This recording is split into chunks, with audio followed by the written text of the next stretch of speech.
안녕하세요. 오늘은 예수님의 12제자 중 한 분인데 이름은 들어봤지만 사실 좀 베일에 쌓인 인물이죠. 네, 맞습니다. 작은 야고보에 대해서 좀 깊이 파헤쳐 보려고 합니다.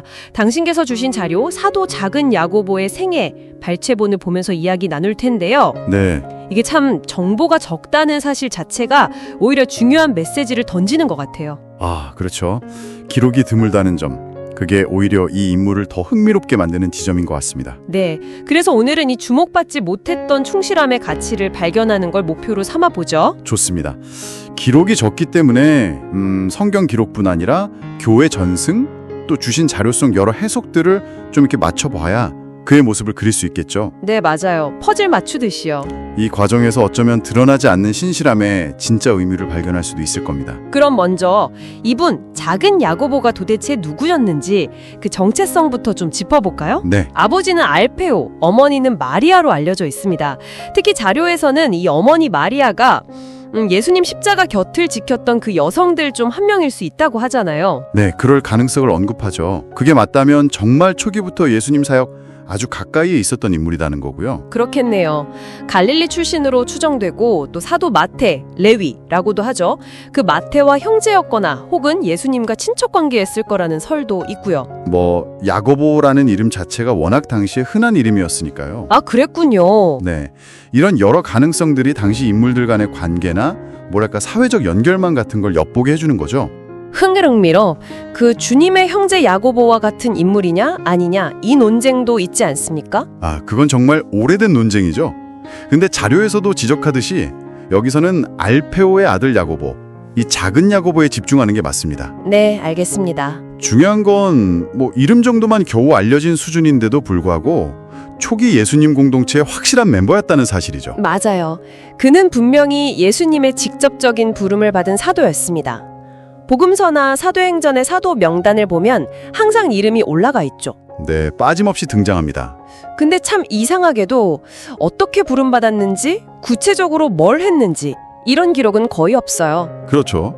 그래서 이 작다는 별명, 이게 정말 키나 나이가 작았다는 건지 아니면 역할의 중요도 같은 걸 의미하는 건지 알 수가 없단 말이죠. 그게 참 해석의 여지가 많은 부분인데요. 그냥 조용히 자기 자리를 지킨 모습 정도만 그려볼 수 있을 것 같아요. 근데 여기서 우리가 좀 주목해야 할 점은 방금 말씀하신 것처럼 구체적인 행적 기록이 거의 없는데도 12사도 명단에는 꾸준히 포함되었다는 사실 그 자체인 것 같아요. 그 점이요? 네. 이건 그가 예수님의 어떤 깊은 신뢰를 받았고 또 요란하진 않지만 정말 꾸준하고 충성스러운 제자였다는 걸 강하게 보여주는 거죠. 그렇겠네요. 어쩌면 그의 역할이 베드로나 요한처럼 사람들 앞에 나서서 막 활동하기보다는 좀 공동체 내부를 조용히 다지고 지원하는 그런 역할이었을 수도 있겠다 싶어요. 그래서 복음서 기자들의 주된 이야기 흐름에서는 약간 비켜나 있었을 수도 있고요.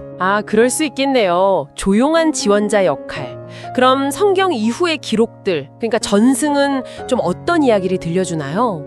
초대교회 전승을 보면 주로 팔레스타인, 특히 예루살렘 지역에서 활동했다고 전해집니다. 예루살렘에서요? 예루살렘 교회 지도자였다는 설도 있던데요. 네, 그런 이야기도 있죠. 근데 이건 아마 그 자료에서도 지적하듯이 주님의 형제 야고보와 좀 혼동되었을 가능성이 높아 보입니다. 그럴 수 있겠군요. 하도 야고보가 많으니. 네, 순교에 대한 전승도 좀 여러 가지인데요. 예루살렘에서 돌에 맞거나 혹은 곤봉 같은 걸로 맞아서 순교했다. 또는 십자가양을 당했다. 이런 이야기들이 전해지죠. 그래서 그를 상징하는 물건으로 공봉이나 돌, 책, 때로는 톱 같은 것들이 등장하는 거군요. 맞습니다. 그런 상징물들이 다 순교나 복음 전파에 대한 그의 헌신을 나타내는 거죠. 전승이라는 게 때로는 역사적 사실하고 딱 구분하기 어려울 때도 있지만 그 인물이 후대에 어떤 의미로 기억되고 또 해석되었는지를 보여주는 중요한 창 같은 역할을 하는 것 같아요. 네, 그렇죠. 작은 야고보는 결국 조용한 충실함, 묵묵한 헌신 이런 것들의 상징으로 자리 잡은 거죠. 평범해 보이지만 굳건했던 신앙인의 본보기로 여겨졌음을 보여줍니다. 듣고 보니 정말 그렇네요. 드러나지 않는 곳에서 공동체를 지탱하는 수많은 사람들의 가치를 떠올리게 합니다. 네, 바로 그 점입니다. 그럼 정리를 좀 해보자면 작은 야고보는 성경의 기록은 정말 적지만 사도 명단에는 항상 이름을 올렸던 충실한 제자였고 네. 후대에는 조용한 헌신과 꾸준함의 상징으로 기억되었다. 이렇게 볼 수 있겠네요. 자료를 보면서 저도 이 점이 참 인상 깊었습니다. 네, 그렇죠. 이름만 남은 듯한 사도를 통해서 오히려 더 많은 생각을 하게 되더라고요. 동의합니다. 그의 이야기는 뭐랄까 화려한 업적이나 눈에 띄는 기록만이 신앙의 전부는 아니라는 걸 보여주는 것 같아요. 묵묵히 자기 자리를 지키는 것의 중요성, 또 이름 없이 공동체의 기반을 이루는 그런 숨은 헌신의 가치를 다시 생각해보게 하거든요. 어쩌면 당신께서 이 인물에 특별히 주목하신 이유도 바로 거기에 있을지 모르겠습니다. 그럴 수도 있겠네요. 조용한 가운데 빛나는 가치를 발견하는 느낌이랄까요? 네, 그런 거죠. 마지막으로 청취자분들께 이런 질문을 던져보고 싶습니다.